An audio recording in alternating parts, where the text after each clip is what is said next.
What is up? Welcome back to Squad Anime. You're here with Q, Akil, and David. It's been a while, but we are back and we have plenty of One Piece to cover. We're going to be covering chapters 1065 through 1067. So without further ado, let's get into the major plot points. Like we've done in the past, we're going to be covering the major plot points. We're not going to go panel for panel.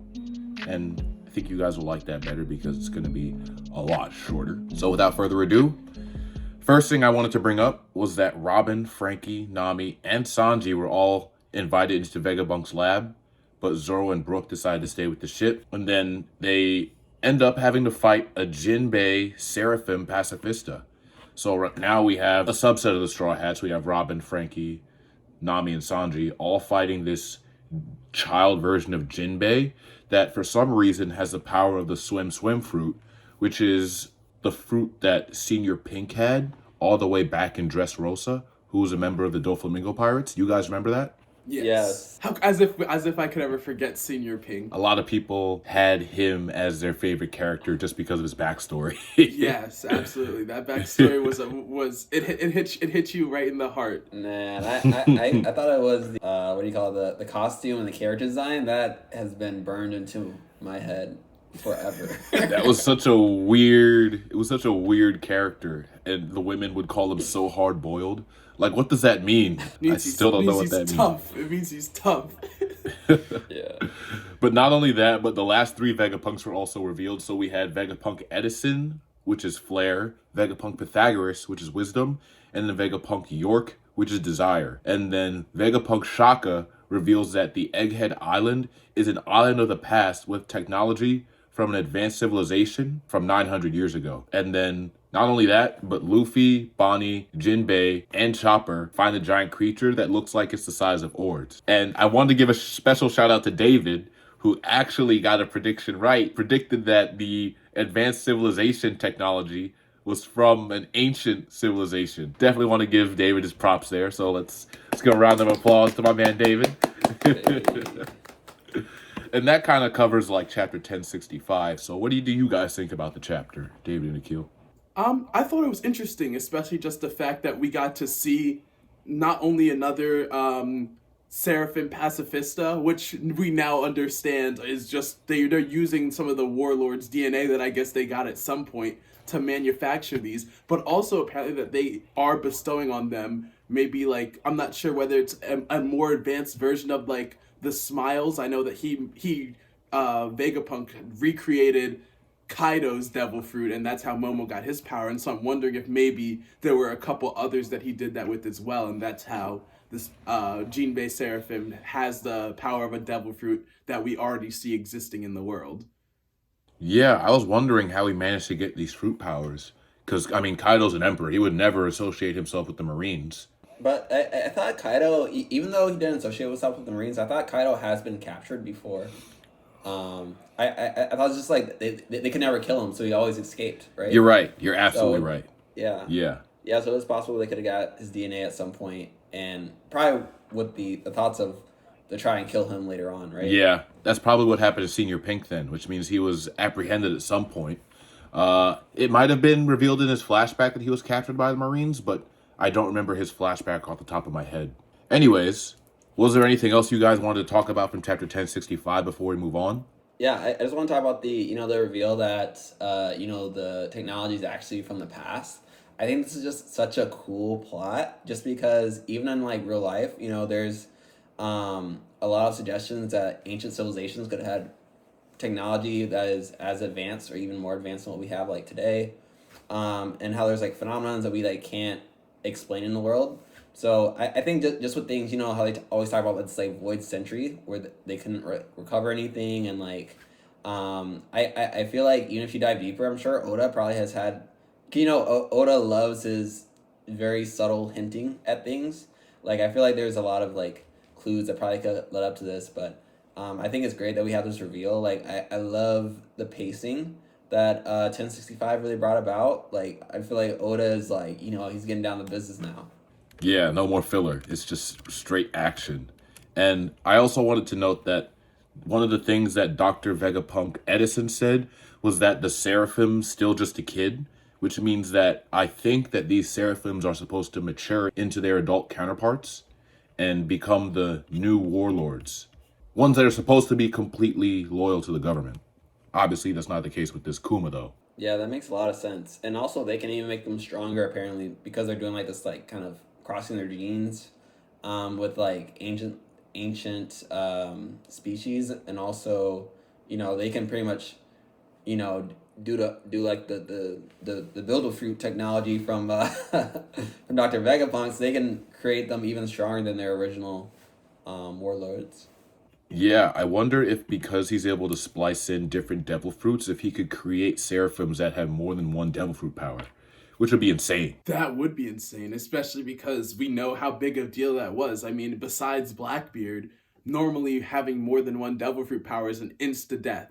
And so the fact that he could create these robotic humans that already have such a stacked skill set, giving them multiple devil fruits on top of it, they would probably be nigh unstoppable unless like it's the big names who are taking them on. Absolutely. That's true. And to be honest, I always thought when I first saw Law and like his powers, like I always thought that what was that, the op fruit? Yeah.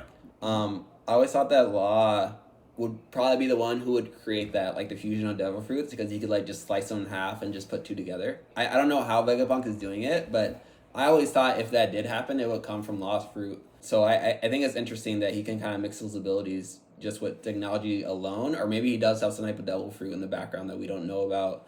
That maybe, maybe one of his clones could have devil fruits, right? Like, there's no reason why each of his clones can have a different devil fruit. Yeah. That's true.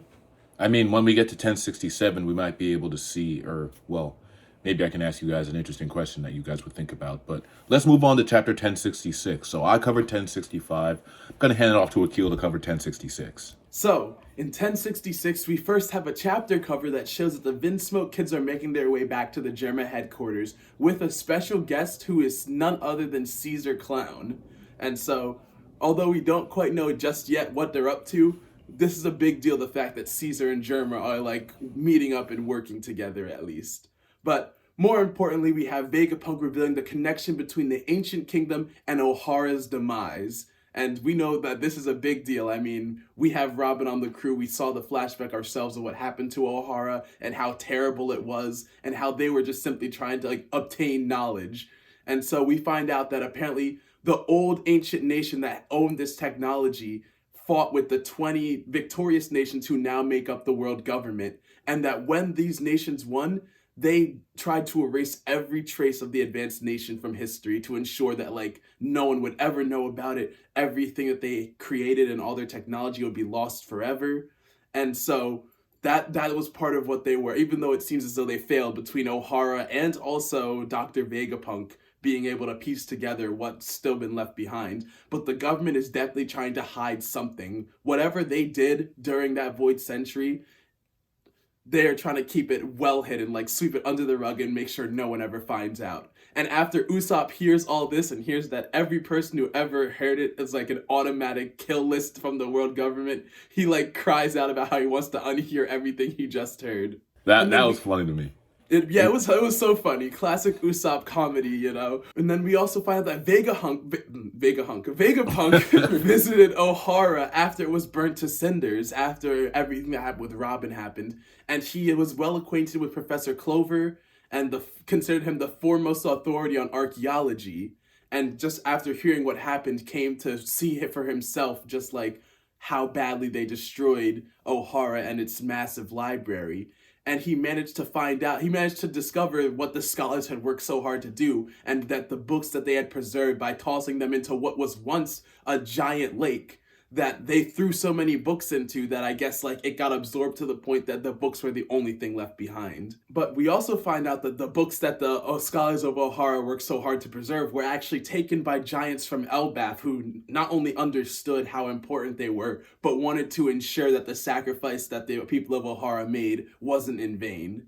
Additionally, we find out that their captain, the captain of these giants, was a strange giant who was wrapped from head to toe in bandages. From the outline alone, as well as a couple different slight hints from Vegapunk, who refused to confirm or deny anything. It is most likely Jaguar D. Saul, the giant who worked so hard to save Robin when she was a child, and told her that ain't no one in this world meant to be alone, and that she'll find her friends. And I know that since he's alive, he would be more than overjoyed to see that Robin did in fact find those friends, and damn good ones at that, because the Straw Hat Crew is about as good as it gets. She's incredibly happy hearing this news and says that Vegapunk doesn't have to do any more. We also see that Vegapunk and Dragon met at Ohara, and we got to see what Vegapunk really looked like, who has quite literally the biggest forehead I've ever seen. Like Doug Dimmadome. Doug Dimmadome level forehead. People try to clown LeBron for his forehead, but they ain't seen Vegapunk, dude. But we also find out we just got so much lore this chapter. Vegapunk apparently refused to join the freedom fighters that Dragon formed because he felt like he wouldn't be able to make his own inventions a reality because they wouldn't have enough funds. To which Dragon agrees. He's like, yeah, I understand. Like, we don't have the money, but... And then, less than a year later from the events of Ohara, Dragon, Ivankov, and Kuma managed to start the Revolutionary Army, and we know how it goes from there. Later, Vegapunk even visited Elbaf and read every single book they had taken from Ohara and continued their research with that massive brain of his. And Vegapunk, after dropping all this information, says he has one more thing he wants to show them. And we kind of see that, cutting back to Luffy and the rest, that Luffy is yelling at the giant robot they discovered last chapter. And as he's screaming at it, the original body of Vegapunk pops out with a significantly smaller head. That kind of wraps up chapter 1066. So a lot of important information revealed there. Once again, prove that One Piece characters don't actually die. They just come back at a later date. So, assuming that the captain is actually Jaguar D. Saul. What did you guys think of the chapter? I thought this chapter was really good, not only because we got backstory on Vegapunk and Dragon, but also, we get to find out what happened at the end of Ohara. We found out, whatever happened with the books that they worked so hard to preserve. We found out that Saul is most likely alive, and that him, along with a crew of giants from Elbaf, have been, trying to preserve this knowledge that the government has been working so hard to take out. We learned that Vegapunk's head was absolutely massive. And that apparently, him and Dragon used to be very close. Yeah, it doesn't seem like that was their first meeting, so I wonder when their first meeting was. They just happened to be there at the same time, or get there at the same time, I think. And I also really liked how much Oda revealed about the ancient kingdom in this chapter, and why Ohara ended up being destroyed and had the Buster Call called down on it. What do you think, David, of this chapter? Yeah, I think this chapter was really good because it really gave us a motive for why the government wants to kill Vegapunk, and also probably a motive for Vegapunk to want to potentially work with the Straw Hats. I think one, obviously Vegapunk having all this knowledge about the previous, the ancient times and the ancient technology, and uncovering this, that obviously that's why the government wants to, get rid of him now. And why they're sending those agents to Egghead Island. But also, this kind of gives Vegapunk a reason to kind of seek, refuge with the Straw Hat. He's gonna need their help if they're coming for his life. But also, this kind of helps us understand a little bit more about, Robin's past and where Robin came from, as well as, she's probably just a child, unfortunately getting caught up in, in this whole incident on Ohara and with the Buster Call. But I think it's just kind of reassuring that we'll see a little bit more into Robin's backstory and that it's not really over. And as we start to learn more about the Void Century, I think Robin's significance will probably become even more important. I'm sure she'll have a lot more secrets for us. Absolutely. And that's a perfect segue into chapter 1067. So I guess that's all you, David. Okay, so chapter 1067. Here we go. So this is labeled Punk Records. So we start off with a cover. Now we have Judge and Caesar on Germa Island, or wherever the Germans are located. And as we talked about in the previous chapter, Caesar just arrived there. And so now him and Judge seem to be having this little bit of conflict. So potentially, maybe they're going to work together in the future. Oda's covers always have some secret meaning. So I think in the future we expect like this is gonna bring about some good or some significance in the future. But for now, that's all we get. Just a little bit of conflict between Judge and Caesar. Obviously, because they're old, colleagues in the past. Starting off, we have Bonnie, kind of going off in Vegapunk. She's asking, like, you look so different. What happened to your head? And Luffy's also like, oh, yeah, your head looks a little weird. And Vegapunk tells him that he cut out his brain just because he was growing, like, so large and that his head had to be removed. Like, he became almost as large as the giants. But he mentions that he can still connect to his head via this Apple antenna that he has now implanted on him. And so his head and his brain, all that knowledge is stored inside of Punk Records. And so this is pretty significant because Vegapunk can access his library of information from Punk Records. But that's not the only big reveal. It's also revealed that Vegapunk also had the brain fruit, giving him the ability to never forget any bit of information that he's ever contained. Likewise, Vegapunk was already a genius, so he already had the potential to have a brain capacity that can never run out. And so these two occurrences paired together gives him a library that can infinitely grow and also never lose information. So this is like a pretty amazing discovery, especially, showing about why he had this weird shaped head. Now we can put two and two together. Like his brain could literally never erase information, and he could continually store information. So his brain just continued to grow and grow for years. Not only that, but Vegapunk also goes into details about how his clones work and how he has his 6 different clones that the 6 together make up his entire personality. But also that all his clones are also linked to Punk Records, so they can all access his library of information. And also, once a day, he syncs all of their experiences to Punk Records. So basically, he has the work capacity of 6 or 7 people, including his original self, that can have all these experiences and load them all up to his library. He also mentions that this would be his kind of dream for the world. If every single person in the world could have access to his brain library and he could have access to their experiences, then he could have a world where everyone has all the information they could ever need, and it will continually create new information that is never lost, as well as share that science amongst the entire world. So pretty much everyone has access to all the great inventions and knowledge that Vegapunk has acquired in his lifetime. So that's a pretty ambitious goal. Some people have some ideas in terms of having access to their brain and thoughts.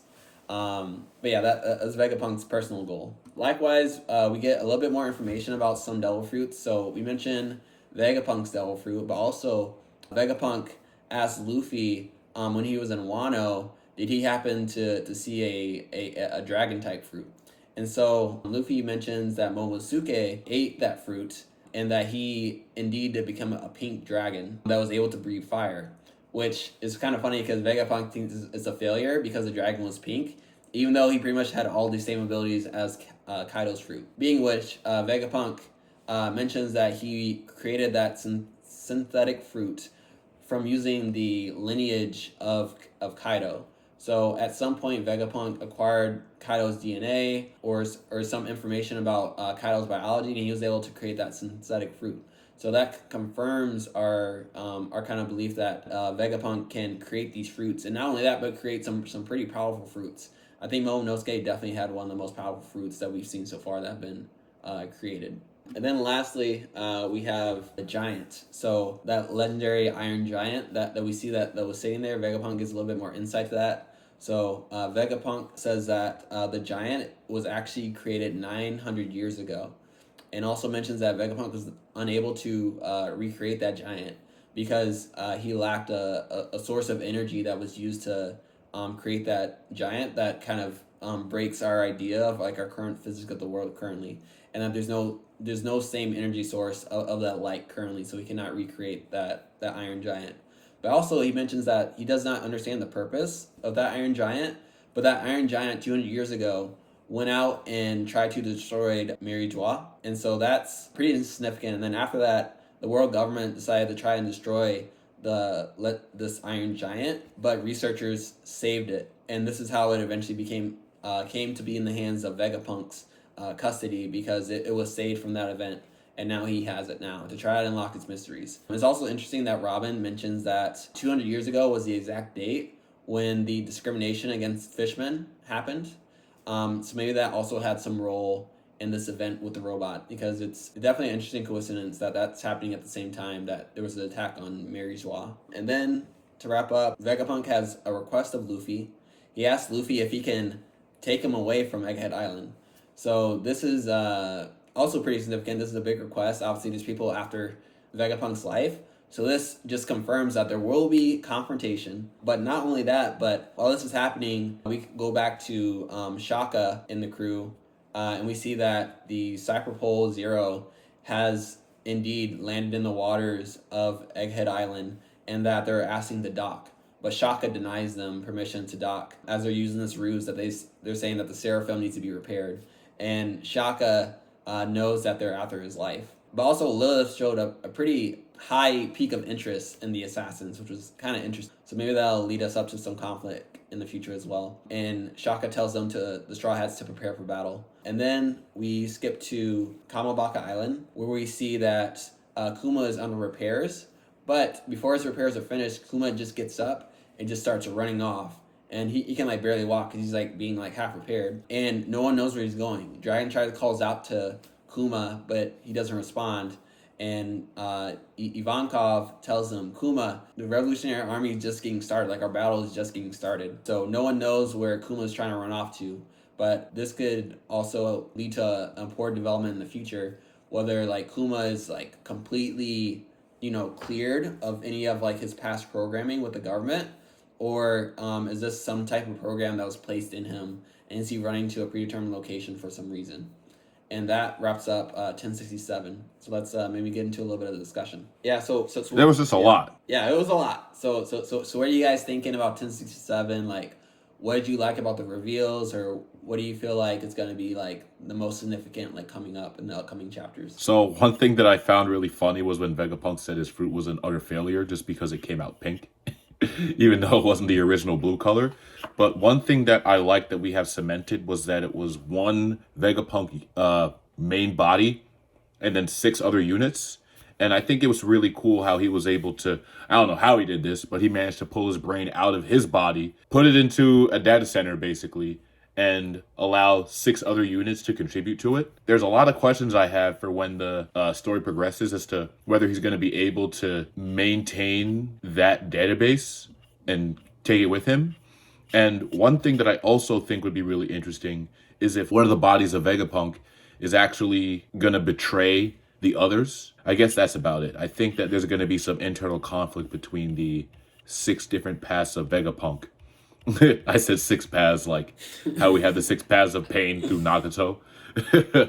But these are the 6 paths of Vegapunk. So I find that pretty funny. But yeah. What do you think, Akil? One of the big things that I'm wondering in this chapter is that one of the things Vegapunk says after Bonnie passes out from the bugs that come as she tries to kill him with the defective laser beam, is that he's kind of like he's telling Luffy, he's like I really messed up. He's like, I did a terrible thing to her, and Luffy's like, yeah, you should beg her for forgiveness. He's like, shut up, you don't know anything about it. But he's like, I have something I have to give her. And I'm wondering if maybe it's possible that whatever he has to give her does tie into Kuma, whether it's something that could help unlock Kuma's original nature and let him override the cyborg parts of him that are being controlled by the government. Maybe it's just something that he left behind for her, because we do know that Kuma did willingly agree to let the government turn him into a cyborg for whatever reason. Maybe they threatened Bonnie when she was young. Maybe they had other dirt on him. But it's possible that maybe when the time came, especially considering that Vegapunk has ties to Dragon and Kuma was also working with Dragon to establish the Revolutionary Army, if maybe Vegapunk was like, hey, like, I know I'm going to be turning you into a robot for the world government, but at the very least I can do this for you. And he's like made some kind of failsafe, or he let him do something that would allow him to let Bonnie know something important. Who knows? But I'm just very excited to not only see like what it is that he had to give her, but also what's going to be coming up with Cypher Pole and the Straw Hats kind of like running it back. especially considering that unless Lucci went on like the training arc of a century, Luffy's not a challenge for him anymore. Like Luffy go show up and body him with one good Gear 5th punch. Yeah, unless Lucci's at, Yonko level, I don't know how much of a threat he's going to be to Luffy. Yeah, But one thing that I would love to see Lucci awaken his fruit as well, maybe. Like a double awakening battle, I think that could be really cool. But other than that, I'm not sure what he has planned in order to kind of stand toe to toe with the Straw Hats. Yeah. I also liked one thing that Jinbei pointed out with where Vegapunk wanted humanity to share one mind, but as Jinbei was saying, he said if you let everyone share their conflicting ideologies, wouldn't all that bias lead to trouble? I think that's something very interesting that David kind of mentioned earlier. And do you want to kind of talk about what you said about Vegapunk's ideology, David? I thought that was pretty interesting. I think there's, I know people have ever talked about, like having the microchips in your head in like everyday life. I think Jinbei expressed some concerns about having, his thoughts being like intruded on. Like there is definitely like, unfortunately, like with all intention of having some good that Vegapunk has with this, like there could be a lot of bad and a lot of bad that can be done pretty easily with a device like this. Well, what I wanted to note is that you said he had a very utopian view, and that's what I kind of wanted you to expand on. Yeah. So I definitely feel like Vegapunk has a very utopian view, just like, especially where, we see like Vegapunk this time talking about sharing this infinite library of knowledge. I believe we saw, who was it, Lilith mentioned that she wished she had like I think she mentioned like a fuel, like an alternative fuel that could never run out. Or who was the other one, the Path of Wrath? The Wrath. Oh, Atlas. Yeah. Atlas, I think, was the name of it. We also had Atlas, who talked about, just having unlimited resources because she has all these amazing ideas that she can't bring into fruition. It's just so frustrated that there's just not enough resources to like create this. And so ideally Vegapunk would want infinite resources, infinite energy, infinite knowledge to be abundant and shared all across the world, so that he could ideally just seek his ideas to like limitless potential. Yeah, I also like how everyone kind of points out Vegapunk's flaws, where it seems like he's willing to forego everything, shrug off sacrifices in the name of progress. That's the way Bonnie put it. And I definitely think that's something that's going to come back to bite him in the butt. I wonder which Vegapunks could possibly go against that. But, they're all in some way him, and they all share different attributes of his mind. So I think it'll be interesting to see how their humanity develops, even though they themselves aren't human. That about covers everything that I had to say about chapter 1067. Do you guys have anything else you want to add before we end it and wrap up? Awesome. Yeah, I guess we can end it here. Video's getting kind of long, so we'll see you guys next time. Squad out. Squad out.